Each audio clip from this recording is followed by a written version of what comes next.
Berapa lama Allah turunkan surat An-Nisa ayat 11, 12. Itu khusus tentang hak waris. Nanti di rumah Bapak renungkan ayat 11 dan 12 itu khusus tentang waris. Ayatnya panjang. Kami kesimpulan aja. Itu ayat itu yusikumullahu fi auladikum. Lizakar mislu hadzil unsalain wa in kunna nisaan faqasnatain. Kesimpulannya begini. Ayat 11 12 itu menceritakan tentang pembagian waris. Di waris itu cuma ada 6. Satu, pembagian waris yang setengah bagian. Yang kedua, pembagian waris yang seperempat. Yang ketiga, pembagian waris yang 1/8. Yang kedua, pembagian waris yang 1/3. Seperti bagian itu siapa saja yang dapat. Yang kedua, pembagian waris yang 2/3. Siapa saja yang mendapatkan 2/3 bagian itu? Surat An-Nisa dijelaskan semua. Yang ketiga, pembagian waris yang mendapatkan 1/6. Jadi berapa? 6 bagian saja pembagian waris. Itu diatur oleh Allah Subhanahu wa taala pembagian secara ketat dan kaku, rigid maksudnya. Karena Allah Maha tahu, Dia menciptakan kita. Bagaimana sikap kita terhadap harta? Allah Maha tahu. Jangan heran kalau kemudian di kampung tuh sampai bangun pukul ya, berkelahi, masuk pengadilan, saling bunuh tuh gara-gara waris. Ya itu memang begitu ya, karakter apa tentang harta tuh. Kata Rasulullah, likulli ummatin fitnatun wa fitnatun ummati al-mal. Setiap umat itu akan diuji ya, dengan ujian cobaan. Dan ujian bagi umatku yang paling berat itu apa? Mengenai harta. Allah, Rasul sudah jauh-jauh berpesan tuh tentang waris. Oleh karena itu hadis tadi dia cerita tentang Allah telah mengatur hak-hak waris itu kepada siapa yang berhak untuk menerimanya. Dan hadis lain kata Rasulullah, al-idraru fil wasiyati minal kabair. Curang, namanya al-idraru itu curang. Curang di dalam pembagian harta waris ini, maka itu termasuk dosa besar. Kita kadang-kadang suka main, pokoknya kamu kan nggak ada andil kan, nggak ada jasanya sama orang tua, segini aja deh. Merasa kita yang paling tua, merasa kita yang paling apa, mungkin punya andil dalam keluarga, karena kita merasa tokoh, berpendidikan tinggi. Kebetulan Allah limpahkan harta yang banyak, lalu kita punya kekuasaan yang berlebih itu di dalam menentukan hak waris itu tidak bisa. Jadi hak waris itu sudah diatur oleh Allah Subhanahu wa taala, baik dalam Quran secara jelas ataupun dalam hadis. Bagaimana kalau dalam rumah tangga tuh? Ini yang akan saya bahas tentang pembagian waris dalam rumah tangga. Dulu di zaman Nabi, Pak, kaum wanita itu tidak ikhtiar, tidak dagang, tidak bisnis. Ya. Jadi lebih banyak dia di rumah. Waqarni fi buyutikunna. Yang paling baik perempuan itu di rumah. Dulu di zaman Nabi itu ya, tidak bekerja, tidak apa. Jadi yang memberikan nafkah itu menjadi kewajiban para suami itu.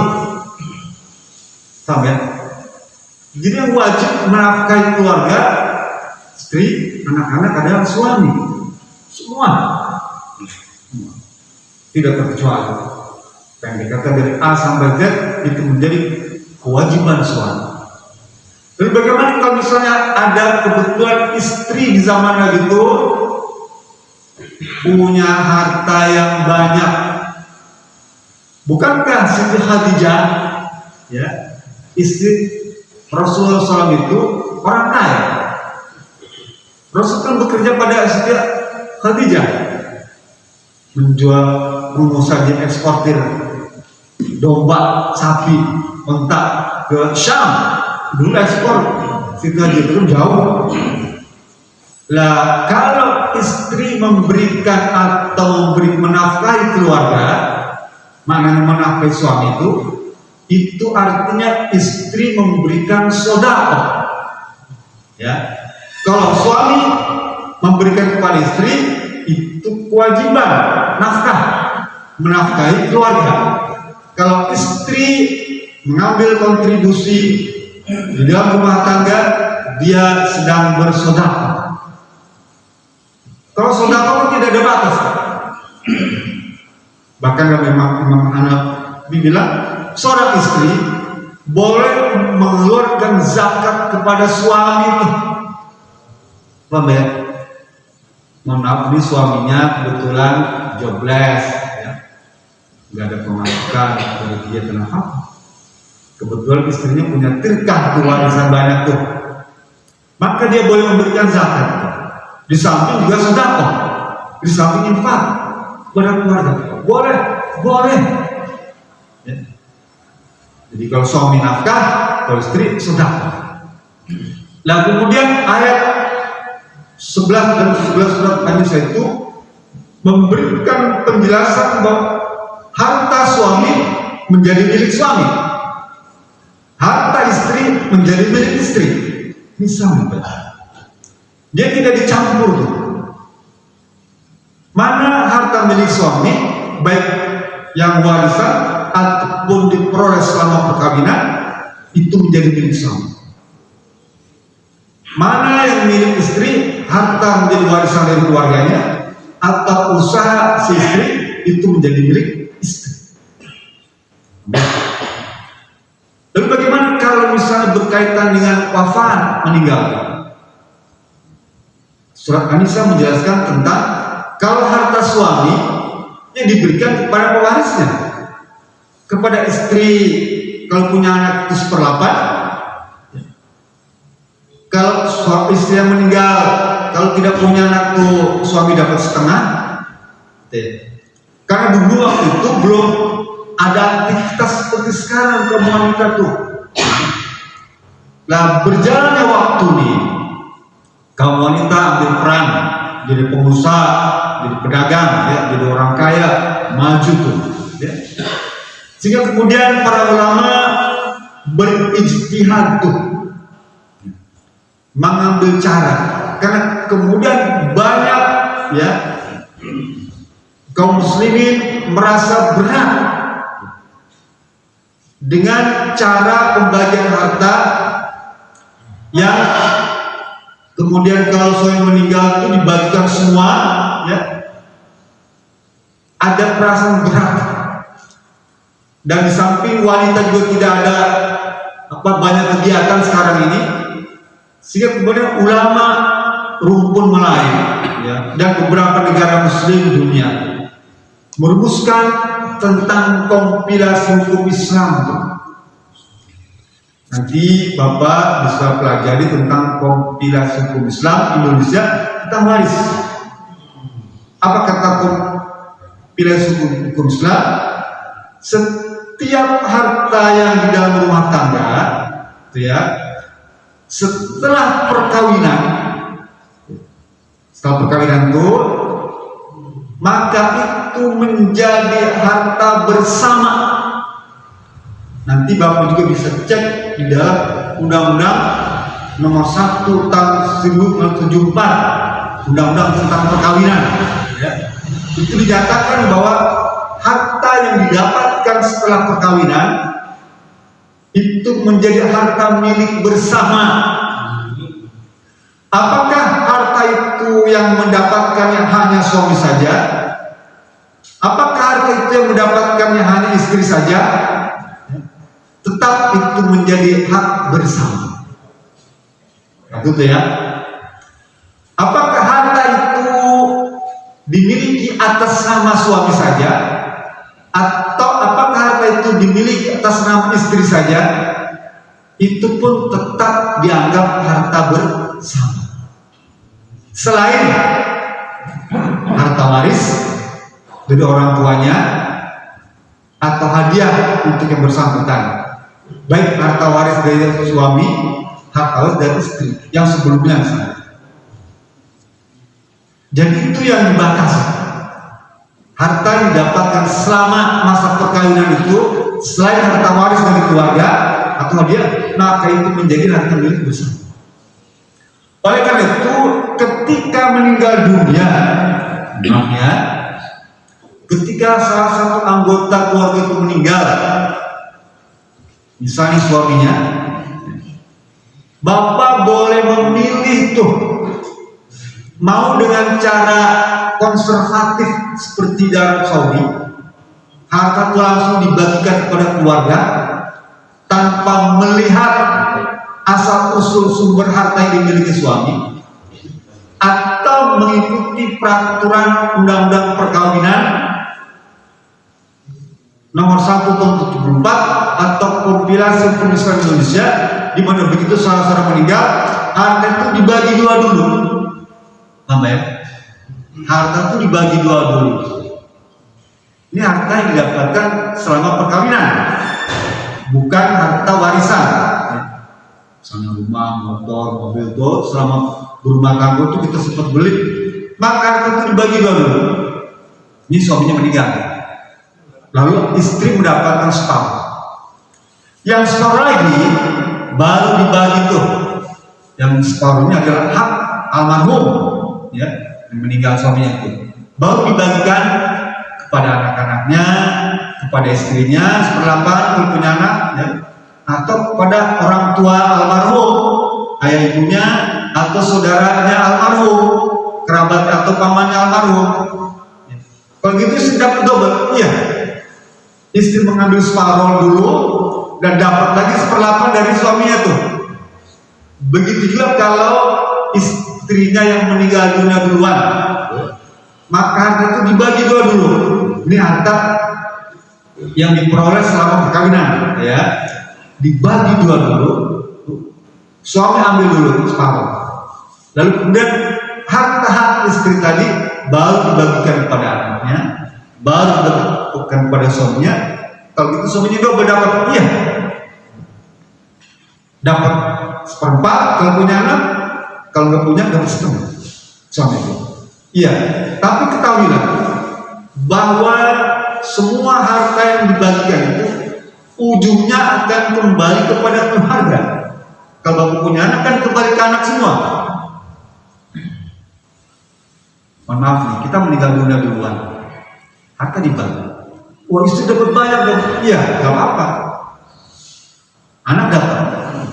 Kalau istri meninggal juga kan dibagikan lagi kan pada anaknya. Ya. Cuma bedanya ada hak saudara. Ya. Ada hak saudara yang mestinya nggak dapat jadi dapat, gitu ya. Yang mestinya dapat sedikit jadi dapat banyak. Ya. Saudara nih, kan karena kita dalam kehidupan berkeluarga itu ada rasa kekesalan sama keluarga sama saudara kadang-kadang gitu ya.